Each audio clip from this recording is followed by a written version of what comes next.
इसका महत्व है।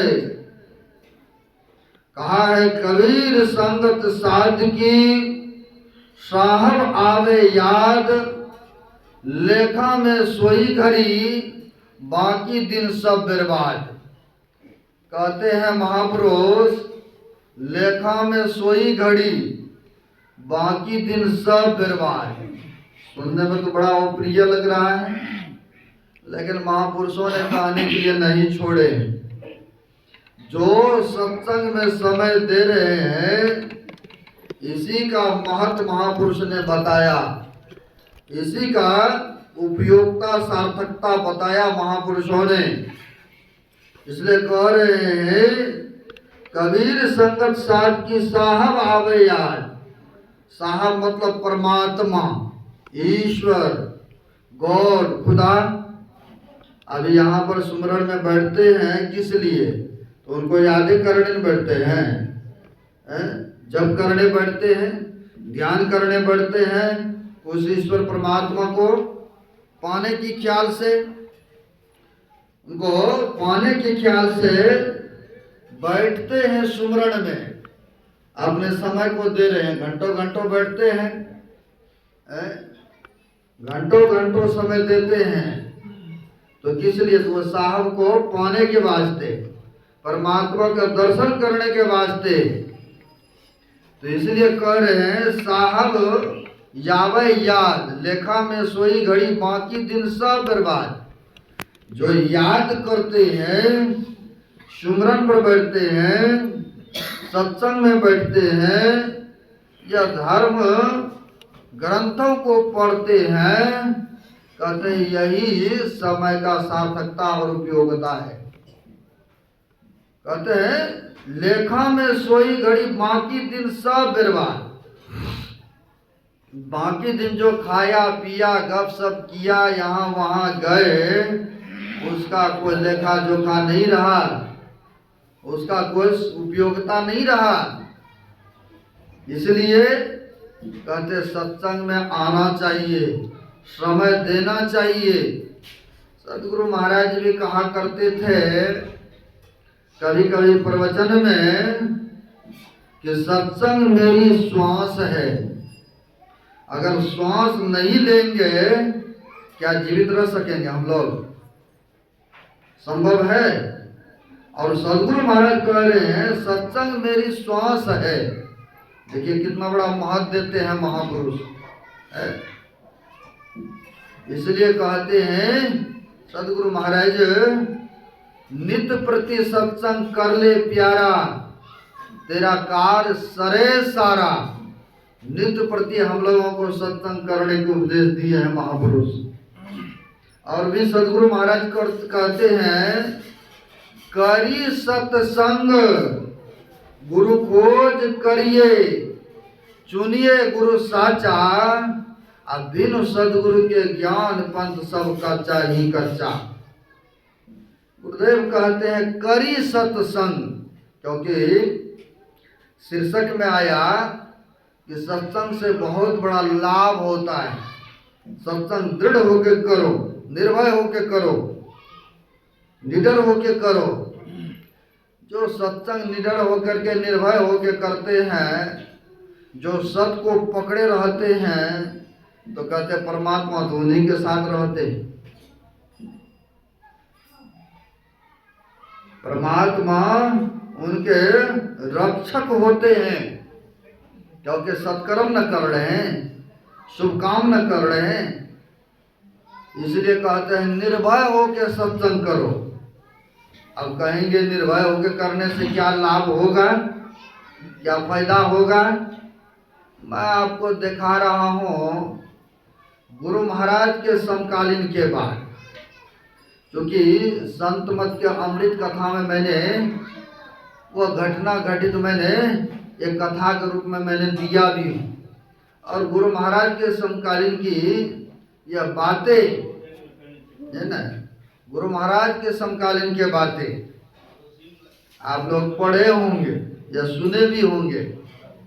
गुरु महाराज सत्संग करने के लिए, जैसे हम ही लोग हैं, राजस्थान बुला लेता, कभी गुजरात चले जाते हैं, नेपाल, झारखंड, बिहार चले जाते हैं, यूपी चले जाते हैं, दिल्ली चले जाते हैं। अब जहाँ भक्तों का आह्वान होता है, जहाँ पुकार होता है, तो जाना ही पड़ता है। पीछे सिरसा सत्संग करके आए, फिर भटिंडा भी किए। तो वैसे ही गुरु महाराज को कहा तो बंगाल बुलाए थे। बंगाल में बड़ी श्रद्धालु भक्त थे। गुरु महाराज को सत्संग हेतु कई बार बुलाए, है ना, कई बार बुलाए सत्संग के लिए, और गुरु महाराज जाते रहे। क्योंकि गुरु महाराज से और महर्षि महेश जोगी आप लोग सुने होंगे, जो कि विदेशों में भी प्रसार करते थे। और वह महर्षि महेश जोगी सदगुरु महाराज से मिलने के लिए कुप्पा घाट भागलपुर गए थे। जब बातचीत होने लगा गुरुदेव से, बड़ी प्रभावित हुए। बातचीत के क्रम में बड़ी प्रभावित हुए। प्रभावित होने के उपरांत कहते आपका ज्ञान तो बहुत मार्मिक है, बहुत उच्च कोटि के ज्ञान है। कहा कि आप अगर कहें तो हम अपनी जहाज आपको दे देते हैं, अमेरिका में आप प्रसार करिए, आप यूरोप में जाकर के प्रचार कीजिए, आप इंग्लैंड में जाइए, मैं आपको सेवा के लिए जहाज में दे रहा हूं, आप स्वीकार कीजिए। लेकिन सदगुरु महाराज ने क्या कहा? पहले हमारे भारत देश की नींव मजबूत करना है। ऐसे सब जगह है जहां पर कि अभी संथाल प्रांगण की व्यक्ति है, उनको कपड़े पहनने के लिए नहीं आता है, जीने के तौर तरीका नहीं पता है, उसमें धर्म का प्रसार नहीं है। अभी तो बहुत ऐसे जगह है जहां पर कि अभी प्रसार हमें तो भारत देश को करना है। पहले भारत के नींव को मजबूत करेंगे, और जब बचेगा समय तब देखेंगे विदेश के लिए। यानी महर्षि महेश जोगी का जहाज स्वीकार नहीं किए गुरु महाराज ने, और प्रसार में अपने भारत में प्रयत्न लगे रहे। तो बंगाल में बुलाए थे, गिरधारी साहु नाम के व्यक्ति था, बड़े श्रद्धालु थे गुरु महाराज के भक्त। कई बार अकेले वो सत्संग भंडारा कराए थे। अब जिनको समर्थ है वो तो करवे करेंगे। यहाँ भी यह जो ध्यान यज्ञ हो रहा है, कई माता लोग, कई बहना लोग भंडारा में देते रहे कि मेरा भी लग जाए, कई भाई लोग देते रहे मेरा भी लगा दीजिए भंडारा में। हम तो नहीं आ पाएंगे, कम से कम भंडारा तो खाएंगे तो पुण्य तो होगा ना। कई व्यक्ति ने इस तरह से योगदान दिया, इसमें सबों ने दिया, किसी ने तन से, किसी ने मन से, किसी ने धन से, और करना ही चाहिए। अब वैसे ही गिरधारी साहु के या गुरु महाराज कई बार गए थे सत्संग करने। अब कई बार गए थे सत्संग करने, तो गुरु महाराज की बड़ी सेवा करते थे, सब परिवार मिलकर, और करना ही चाहिए। बड़े अगर सेवा करेंगे तो आपके जो छोटे छोटे पुत्र है या पुत्रियां हैं, उनका भी तो संस्कार बनता है ना। वो भी तो देखते हैं ना कि हमारे माँ बाप, हमारे बुजुर्ग लोग सेवा करते, तो हमें भी आगे चल के करना चाहिए, हमें भी अनुयायी बनना चाहिए। क्योंकि हमारे माँ बाप सब संत मत से जुड़े हुए, संत सदगुरु से जुड़े हुए। लेकिन आजकल के ऐसे सब देखने को मिलता है, बुजुर्ग माँ बाप तो सब गुरु महाराज से, संत मत से हैं दीक्षित, लेकिन उनके बच्चे कहीं कहीं चला गया। कहाँ तो यीशु मसीह में चला गया, कृष्ण में चला गया, कहाँ तो और को अपना लिया। देखिए भाई, उनको भी तो समझदारी होना चाहिए कि जिसमें हमारे माँ बाप हैं, हमारे बुजुर्ग लोग हैं, हमें भी तो उसी धर्म को अपनाना चाहिए ना, है? जब गुरु महाराज सच्चा सदगुरु मिले हुए हैं, अंतर साधना करने वाले महापुरुष, ऐसे मर्मज्ञ आंतरिक रहस्य को बताने वाले, फिर ऐसे संतों को छोड़ करके कहाँ कहाँ भटक रहे। क्योंकि लोग को आजकल भक्ति भजन सत्संग भी क्या बन गया है, यह एक रसास्वादन बन गया है, जिसमें गाना बजाना खूब हो रहा है, समझते यही सत्संग है। देखिए ना, दूसरे संप्रदाय में, अपने संत मत में तो ऐसा नहीं है, दूसरे सब संप्रदाय में पंडाल भरा हुआ है पब्लिकों से। आप कथा सुन लीजिए, भागवत कथा, पंडाल में पूरा नाच रहे, पसीने पसीने हो रहे हैं, पूरा नाच कर रहे हैं, ऐसा सब भी देखने को मिलता है। अब वैसे ही देखते हैं, क्या है, व्यक्ति को मन एक मनोरंजन के लिए नहीं, उसमें तो बहुत अच्छा है, उसी में जुड़ना चाहिए, लेकिन ये नहीं देखते कि हमारे पूर्वज कहाँ जुड़े हैं और ज्ञान क्या है मर्मज्ञ, उसके उससे कोई लेना देना नहीं। आंतरिक साधना, कई संस्था तो ऐसा है, नशा भी खा रहे हैं, दारू भी पी रहे हैं, अंडा भी खा रहे हैं, कोई बात नहीं। एक फौजी है उत्तराखंड के, फोन पर संपर्क हुआ था, उनको कितने बार समझाया कि देखो मीट मांस खाना छोड़ दो भाई, मदरा शराब पीना छोड़ दो, बढ़िया रहेगा। और जुड़ जाओ हम लोगों से। पहले तो कहते रहा कि हाँ छोड़ देंगे जुड़ जाएंगे। अब जब फोन करता है, कहता हमने तो गुरु बना लिए। हम बोले अच्छी बात है, अभी तो लगता है बात करते हो तो लग रहा है पिए हुए हो शराब। ऐसा बात से पता चलता है, क्योंकि देखिए जो सोफिया है, जो नहीं पीने वाले हैं उसकी आवाज में, और जो पिए हुए उनकी आवाज में पता तो चल ही जाएगा ना।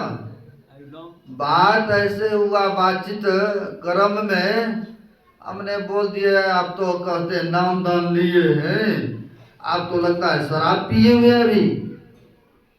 तो हाँ पिया हूँ महाराज, आपसे झूठ क्यों बोलूं। तो फिर बोलते हैं, बोले जब नाम दान लिए, क्या गुरुजी क्या बोला कि शराब पीना, मीट मांस खाना, अंडा खाना। तो हमारे गुरुजी ने कहा है, किसी का मन से, वचन से, तन से किसी को दुख नहीं पहुंचाना, किसी को पीड़ा नहीं देना है। हमको तो यह शिक्षा दिया है, हमें तो वह शिक्षा देवे नहीं किया कि शराब मत पियो, अंडा मत खाओ। अब देखिए ऐसे सभी गुरुजी है। जब बातचीत हुई, रिटायर्ड फौजी है, उन्होंने बोला कि हमें तो ये दिया दीक्षा, यह शिक्षा दिया है, लेकिन यह तो कहा ही नहीं कि भाई शराब नहीं पीना है, अंडा नहीं खाना है। ऐसे सब भी है, और उनको मन में होता हम तो जुड़ गए, गुरु बना लिए हैं। इसीलिए कहते हैं पान दिया, फूल दिया और दिया अक्षर, कान दोनों फूक दिया, बैल हो या भैंसा है। अब अगला जन्म में क्या होगा नहीं होगा, क्योंकि वैसा बीजे नहीं पड़ेगा उस सर जमीन में। हम कहते जमीन को जोताई नहीं करे, बढ़िया से उसका देखभाल खेत का नहीं हो, जैसे तैसे खेत में अब बीज को बो देंगे, संभव है कि घास पौधा होगा।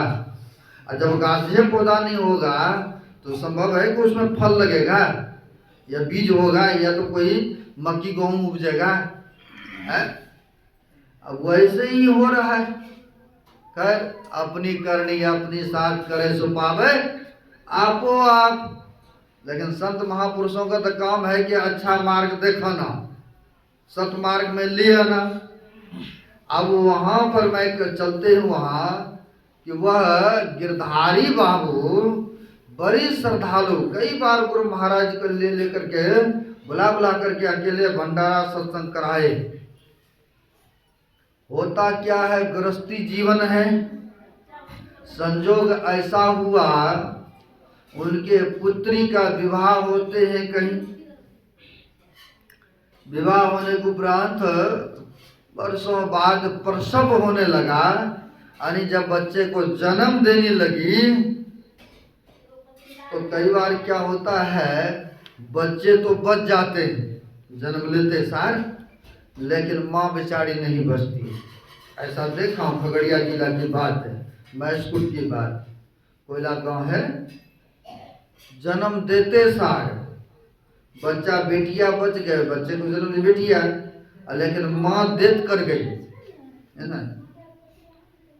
तो कई बार ऐसा होता है, लेकिन वहां पर हुआ क्या, जन्म देते क्रम में पुत्र को जन्म दी, लेकिन जन्म देते समय बच्चा को तो जन्म दे, लेकिन देते समय जन्म वह मेंटल हो गई, यानी पगली हो गई, संतुलन खो गए।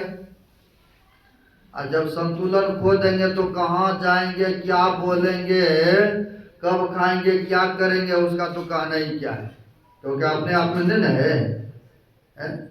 वो अपने आप में नहीं है तो ना जाने क्या क्या बक देंगे, कहाँ भाग के चले जाएंगे।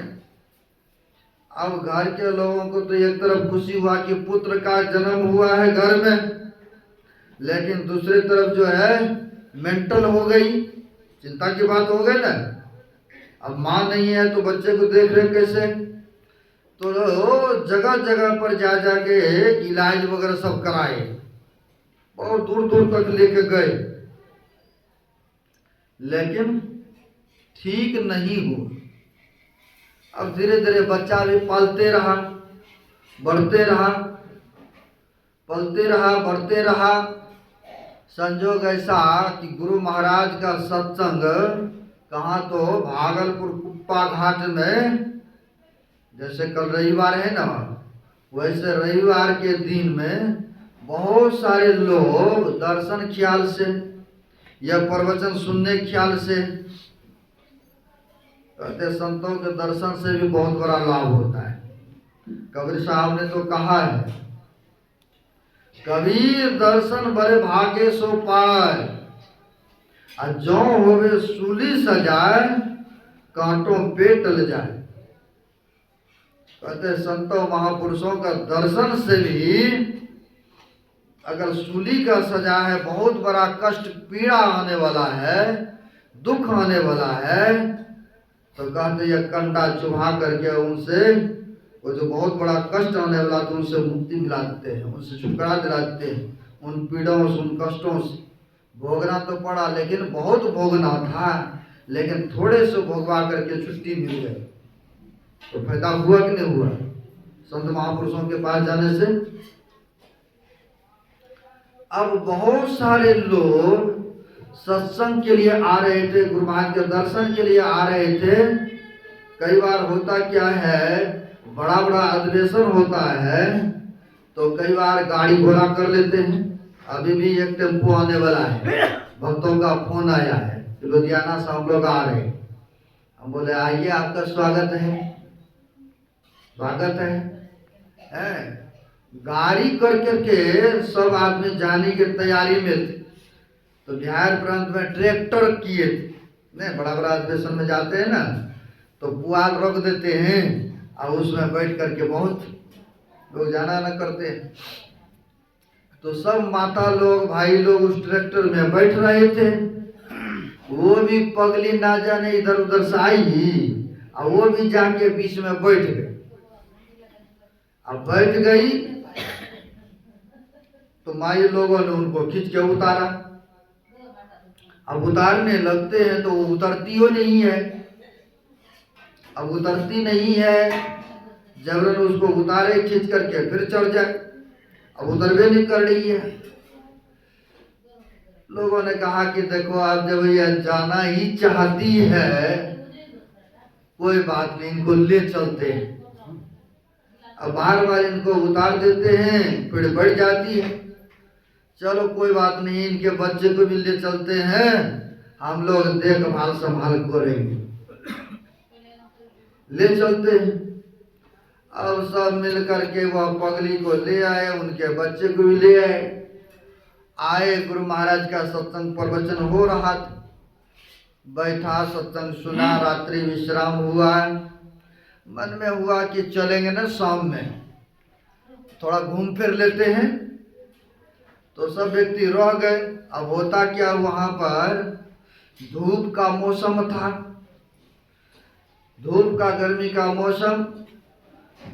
कई माई लोग आकर के गाछ के नजदीक, जहाँ गुरु महाराज विश्राम करते हैं, अभी सत्संग हॉल नवा बना है, गुरु महाराज का रूम तो है ही है, और पास में गाछ भी है। अब वहां गाछ के नजदीक में कई माई लोग बैठ करके आपस में बातचीत कर रही थी। जैसे यहाँ पर भी बहुत सारी माताएं लोग देखते हैं सेवा में लगी रहती है, समय पर ध्यान भी करती है, और समय समय पर भोजन भी, सेवा भी, सब सफाया भी करती है। ऐसा देखने को मिलता है।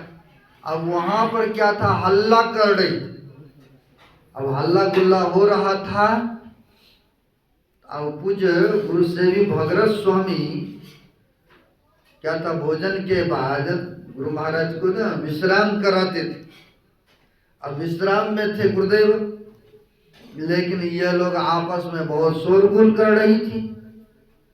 अब पूज्य भगरथ स्वामी को हुआ मन में कि गुरु महाराज आराम विश्राम कर रहे हैं, जैसे हम ही बगल में विश्राम करते हैं। और कई बार माई लोग का आपस में हरी चर्चा चलते रहता, तो हम कह भी देते हैं, वे उठना भी है 2:45 बजे, सो जाइए, समय बहुत हो गया है, खाना तो पड़ेगा ना, क्योंकि ध्यान भजन भी तो करना है ना,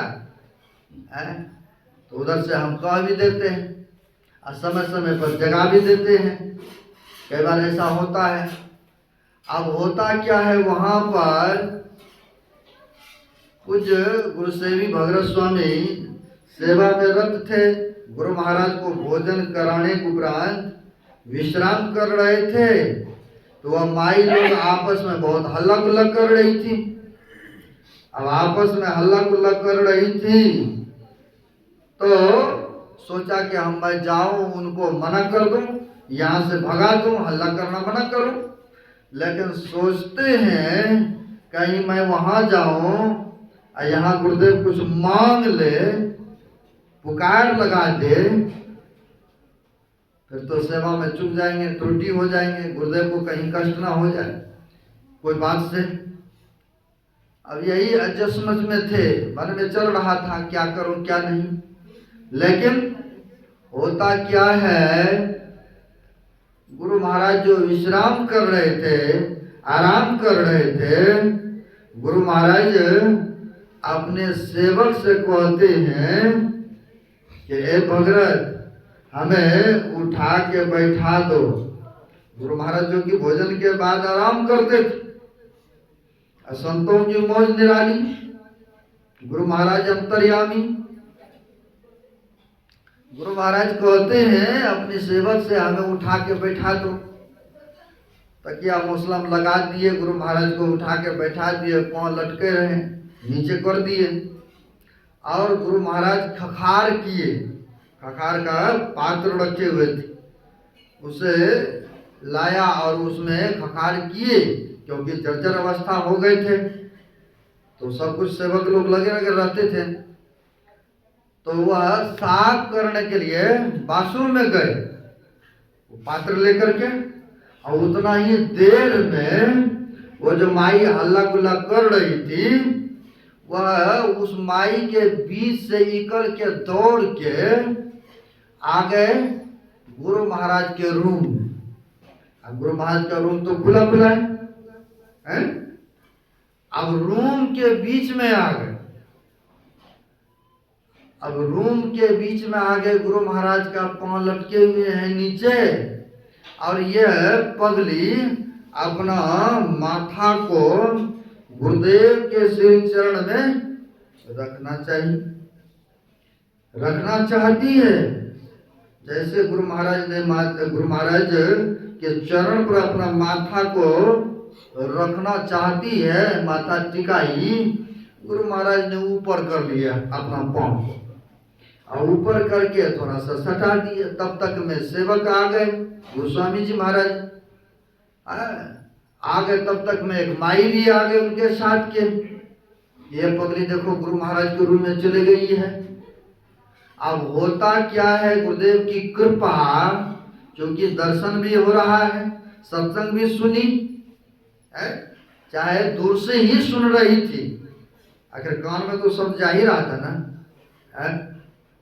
अब होता क्या है, गुरु महाराज की कृपा है, गुरु महाराज के जो चरण पड़ा उनके मस्तक पर, ये तो चाहे कि अपना मैं रख दूं चरण पर अपना मस्तक को, लेकिन गुरु महाराज ने पैर को हटा के थोड़ा सा सटा जो दिया, और उतना ही सटने का देर था, संतों की चरण था ना, और जैसे चरण मस्तिष्क पर सटा वैसे उसके पागलपन खत्म। श्री सद्गुरु महाराज की जय। उसकी तो पागलपनी ही समाप्त हो गए। और तब तक में आ गए सेवक, आ गए एक माई। तो सेवक कहते ये कौन है, कहाँ से आई है, देखो कपड़ा भी नहीं सिर पर ली है, और जैसे तैसे आ गए रूम में। तब कहा उस माई ने, दूसरे माई ने, कि बाबा जी महाराज यह गिरधारी साहु जी की पुत्री है, बच्चे को जन्म देते समय इनका यह संतुलन खो गए, यह पगली हो गई है। तो गुरु महाराज का याद आ गए कि उनके घर में हम लोग बराबर जाते रहते थे, बड़ी सेवा सत्कार होता था, दया तो आई जाता। देखिए सेवा किया हुआ निरर्थक नहीं जाते, अभी नहीं तो फिर सही, लेकिन मिलता जरूर है, उसका फल मिलता जरूर है। अब वहां पर जो कहा कि गिरधारी साहु की पुत्री है गुरुदेव, तो गुरु महाराज को याद आ गए। गुरु महाराज ने कहा अच्छा, मैं ईश्वर से प्रार्थना करता हूं कि यह ठीक हो जाए, है ना, ईश्वर से प्रार्थना करता हूं कि यह ठीक हो जाए। लेकिन गुरु महाराज की तो कृपा तो पहले ठीक हो गई थी, पहले ठीक हो गए थे, चरण सटने का देर था। अब जो कहा कि ठीक हो जाए, अब उसी समय वह पगली अच्छा हो गई, और ठीक हो गई तो पीछे घूमती हुई सिर पर कपड़ा ले ली, और पीछे पीठ नहीं दिखाई, पीछे घूमते हुए चले गए जहां पर उनका बच्चा था, गोद में उठाती है, दूध को पिलाती है। यह है देखिए संतों के दर्शन करने का फल, यह है सत्संग में आने का विशेष लाभ है। इसलिए एक महापुरुषों ने भी कहा है, सत्संग में लागी रहो रे भाई, तेरी बिगड़ी बात बन जाएगी।